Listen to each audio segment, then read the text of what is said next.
Friends, welcome to my YouTube channel Das creation. Das creation के আপনাদেরকে স্বাগত জানাচ্ছি।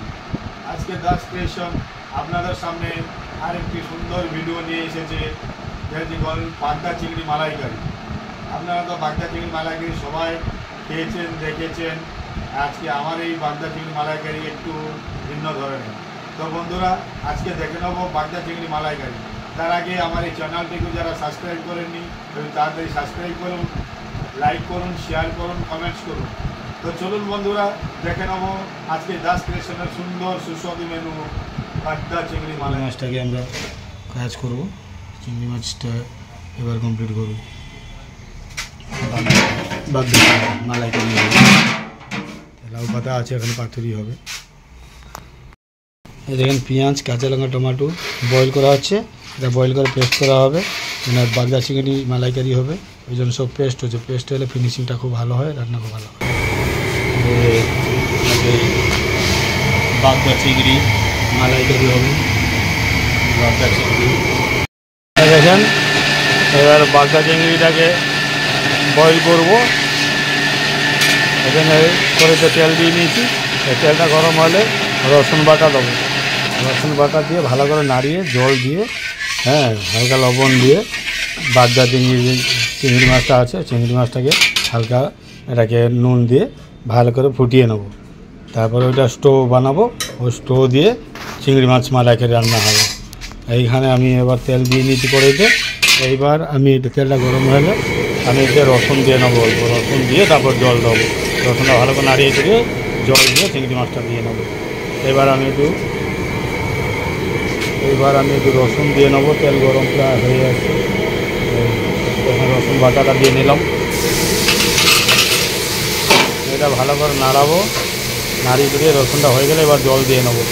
তারপরে চিংড়ি মাছটাকে ওই জলে নুন দিয়ে হালকা হলুদ দিয়ে ওই যে স্টোটা হবে চিংড়ি মাছটা দিয়ে ফুটাবো। তবে ওই স্টো হবে, চিংড়ি মাছের স্টো, ওইটা দিয়ে মালাইকারি রান্না করা হবে। এখন রসুনটা হয়ে গেলে জল দেবো।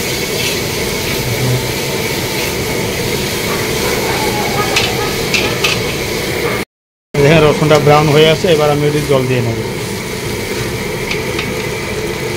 এই জল দিয়ে নিলাম। এই জলটা নুন দেবো, হলুদ দেবো, চিংড়ি মাছ এইতে ভালো করে ফুটাবো। ভালো করে ফুটিয়ে এটাকে স্টো বানাবো। এই স্টোটা দিয়ে চিংড়ি মাছে মালাইকারি রান্না হবে। জল দেওয়া হয়ে গেছে। এই জলটা এতে আমি একটু লবণ দিয়ে নেবো। তাহলে চিংড়ি মাছটা দিলে চিংড়ি মাছের লবণটা ঢুকে যাবে, খেতে ভালো লাগবে। লবণ দিয়ে নিলাম। এবার একটু হলুদ দিয়ে নেবো এই জলে। তাহলে চিংড়ি মাছের কালারটা খুব সুন্দর হবে। দিয়ে দিলাম। এবার এটা ফুটলে এই চিংড়ি মাছ আছে, এই চিংড়ি মাছটা এই জলে দিয়ে ভালো করে ফুটিয়ে স্টোটা বানাবো। তারপর চিংড়ি মাছটা থেকে আলাদা রাখবো। এই স্টোটা দিয়ে চিংড়ি মাছের মালাইকারি রান্না হবে। ফুটে গেছে। এবার আমি এতে চিংড়ি মাছটা দিয়ে নেবো। একটু চিংড়ি মাছটা একবার সব দেবো না, অল্প অল্প করে দিয়ে নেবো। চিংড়ি মাছটা দিয়ে নেবো। তার চিংড়ি মাছটা ফুটবে। এটা স্টোটা, এই যে স্টোটা হবে এইটাতে চিংড়ি মাছ রান্না করা হবে। এইভাবে দিয়ে নেবো। চিংড়ি দিয়ে দিচ্ছি এই জলে। এবার চিংড়ির কালারটাও চেঞ্জ হয়ে যাবে, ফুটবে ভালো করে। ফুটলে মুলাম হয়ে যাবে, তারপর ছেঁকে দেবো। এবার এই যে স্টোটা থাকবে, এই চিংড়ি মাছের স্টোটা দিয়ে চিংড়ি মাছের রান্না হবে মালাইকারি। দেখেন যেরকম চিংড়ি মাছে ফুটছে, দেখেন এটা ভালো করে ফুটে পুরো মুলাম হয়ে যাবে। এটা ফুটে পুরো মুলাম হবে। তারপরে আমি চিংড়ি মাছটা ছেঁকে দেবো। তারপরে ওই যে স্টোটা থাকবে, ওই স্টোটা দিয়েই রান্না হবে। চিংড়ি মাছ হয়ে এসছে। এবার আমি এটাকে ছেঁকে নেবো। সুন্দর হয়ে গেছে। এইবার এটা ছেঁকে নিলাম। ছেঁকে দিয়ে দিলাম। যখন ছেঁকে দিয়েছে, ছাঁকা হয়ে গেছে। এবার এই যে স্টোটাকে একটা জায়গায় রেখে দেবো। এটা দিয়ে মালাইকারি রান্না হবে। দেখেন বাগদা চিংড়ি মালাইকারি হবে। কড়াইতে তেল দেওয়া হয়ে গেছে। তেলটা দেওয়া হলে রসুন বাটা দেবো, পেঁয়াজ বয়েল করে যে পেঁয়াজ বেটেছে পেঁয়াজ বাটা, আদা বাটা, কাঁচা লঙ্কা বাটা, হ্যাঁ দিয়ে এই যে চিংড়ি মাছ স্টু বানানো আছে, স্টুটা দিয়ে চিংড়ি মাছ মালাইকারি রান্না হবে। এই কাজু বেটে রেখেছি, কাঁচা লঙ্কা বাটা, নারকেল বাটা, রসুন বাটা, টমাটো বয়েল করে বাটা আছে, আদার বাটা আছে, এখানে পেঁয়াজটা বাটা আছে, বয়েল করা ছিল বয়েল করে বাটা আছে, এগুলো দিয়ে মালাইকারি রান্না হবে। গুঁড়ো দুধ এখানে আছে, দুধ এই যে গুঁড়ো পাউডার দুধ যাবে, এই যে টক দই যাবে, দিয়ে গরম হবে। তেলটা গরম হলে রসুন বাটাটা দিয়ে নেব। তেলটা প্রায় গরম হয়ে এসছে, এবার আমি এই যে রসুন বাটাটা আছে এই রসুন বাটাটা আগে দিয়ে নেব। যেহেতু রসুনটা কাঁচা, ওটা দিয়ে নিলে যদি আগে পেঁয়াজটা বয়েল করে বাটা আছে তো পেঁয়াজের সিনটা চলে গেছে, এখানে আগে রসুন দিলে রসুনটা ভালো করে হয়ে গেলে তারপর পেঁয়াজ বাটা দেবো। এই রসুনটা দিয়ে নিলাম, রসুন দেওয়া হয়ে গেল। রসুনটা দিয়ে ভালো করে নাড়াবো, ভালো করে নাড়িয়ে চড়িয়ে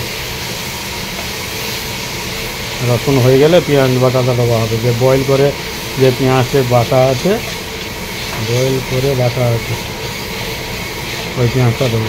এটা হয়ে যাক, রসুনটা হয়ে গেলে ব্রাউন কালার হলে তারপর পেঁয়াজ দেবো। এই দেখেন রসুন প্রায় হয়ে আসছে, ব্রাউন কালার হয়ে এসছে। এইবার আমি এইটাতে পেঁয়াজ বাটাটা দিয়ে দেবো। ওই যে পেস্ট করা আছে এই পেঁয়াজ বাটাটা, এই পেঁয়াজ বাটাটা এটা দিয়ে নেব। পেঁয়াজ বাটা দিয়ে নিলাম,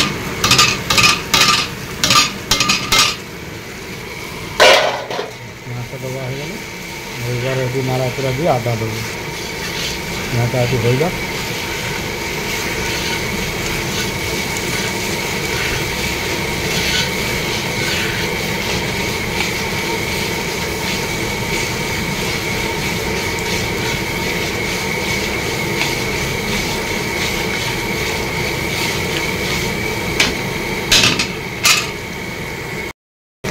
দেখেন পেঁয়াজ হয়ে আসছে, এইবার আমি এতে আদা বাটা দিয়ে নেব।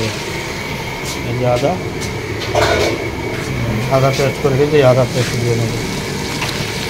আদা বেশি দিলে একটা গন্ধ বেরাবে, তিতো হয়ে যাবে, এবং আদা পরিমাণ মতো দিতে হবে।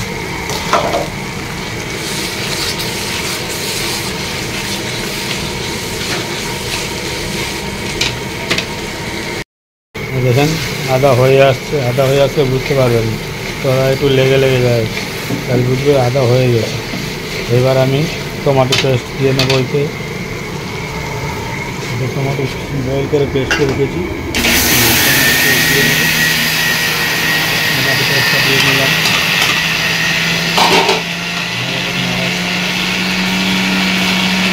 এবার আমি একটু পরিমাণ মতো লবণ দিয়ে নেবো।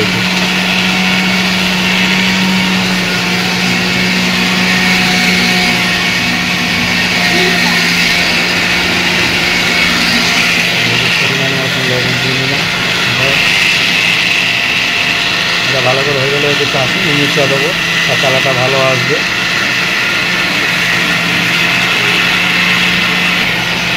এখানে কাশ্মীরি মির্চা দিয়ে নেবো এবার, তাহলে কালারটা খুব সুন্দর আসবে।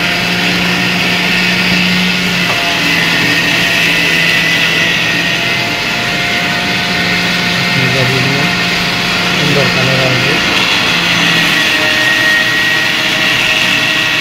এবার আমি এই যে স্টো করে রেখেছি, স্টো একটু দিয়ে নেবো। কষানোর সময় মশলা কষানোর সময় স্টোটা দিয়ে কষালে সুন্দর ফ্লেভার হবে মালাইকারি।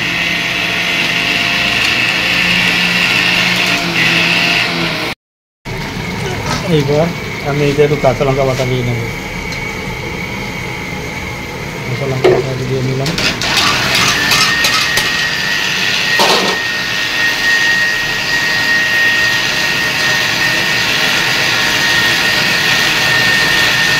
এবার আমি এই যে একটু নারকেল বাটা দিয়ে নেব। এটা নারকেল বেটে রেখেছি, নারকেল বাটা দিয়ে নেব। নারকেল বাটা দিয়ে নিলাম, ভালো করে কষাবো, ওটাকে দিয়ে নাড়া করে দেবো। নারকেল বাটা দেওয়া আছে, নারকেল দুধ দেওয়া আছে, এটা ভালো করে কষিয়ে এবার আমি একটু টক দই দেবো। টক দই দিয়ে নেবো, তারপরে কাজু বাটা দিয়ে নেবো অল্প।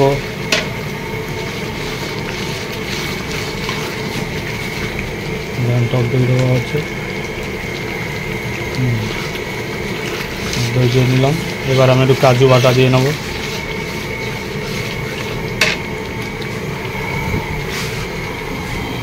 দেখুন কাজু,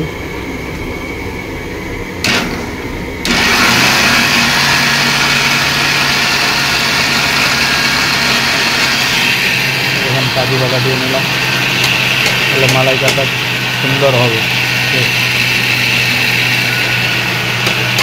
কাজু বাটা দিয়ে নিলাম, এইবার পেস্টও একটু দিয়ে নিলাম, দিয়ে নিলাম, সুন্দর হবে মালাইকারি।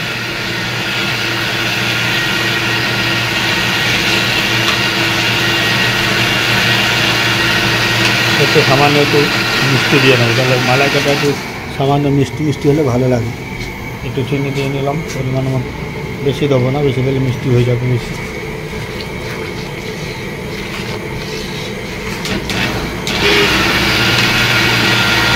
এখানে মশলা খুব সুন্দর হচ্ছে।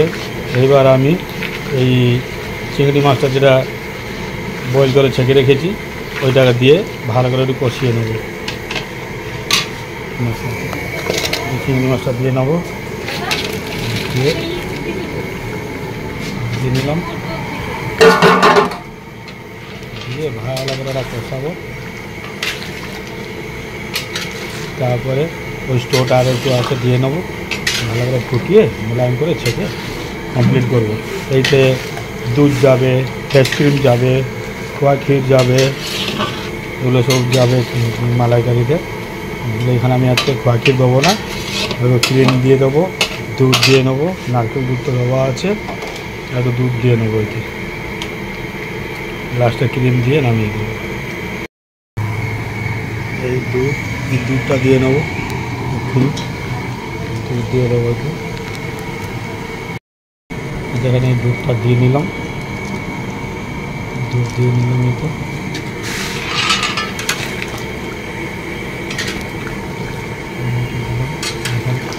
সুন্দর কালারটা আসছে মালাইকারি। আবার মালাই রেখেছি, পরে ক্রিম দিয়ে নেবো। ওটা হয়ে গেলে ভালো করে ছেঁকে ক্রিম দিয়ে নামিয়ে দেবো। খোয়া ক্ষীর দেওয়া যায়, আজকে আমি এখানে খোয়া ক্ষীর দেবো না, আপনারা চাইলে খোয়া ক্ষীর দিতে পারেন। এখন চিংড়ি মাছ ফুটে গেছে, যা হয়ে আসছে চিংড়ি মাছে সুন্দর ফ্লেভার বেরোচ্ছে। এবার আমি চিংড়িটাকে ছেঁকে দেবো, আর 2-3 মিনিট করে চিংড়িটা ছেঁকে দেবো। ছেঁকে দিয়ে ঝোলটাকে কমপ্লিট করে মালাইকাটা কমপ্লিট করবো। এবার এই যে ক্রিমটা রেখেছি, এই ক্রিমটা আমি এতে দিয়ে নেব। ক্রিমটা দিয়ে নিলাম, এবার ভালো করে নাড়িয়ে ফুটিয়ে এবার আমি এটাকে কমপ্লিট করে ফেলবো, মালাইকারি কমপ্লিট হয়ে যাবে। কি সুন্দরভাবে ফুটে গেছে, এবার আমি এটাকে ছেঁকে দেবো। চিংড়ি মাছটা হয়ে গেছে, এই দেখেন ছেঁকে নিচ্ছি, চিংড়ি মাছটা হয়ে গেছে। ভালো করে জলটা ঝরিয়ে নিচ্ছি।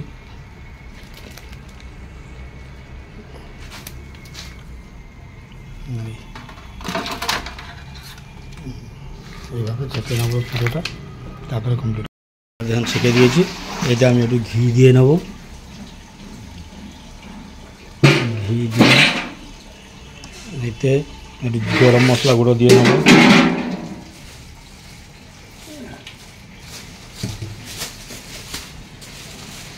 এই যে গরম মশলা গুঁড়ো দিয়ে নিলাম।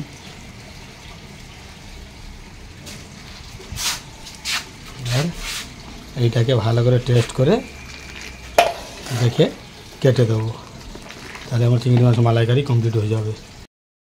এবার দেখেন এটাকে আমি কমপ্লিট করে ফেললাম, কমপ্লিট হয়ে গেছে। মালাইকারির জুসটা কমপ্লিট করে দেবো।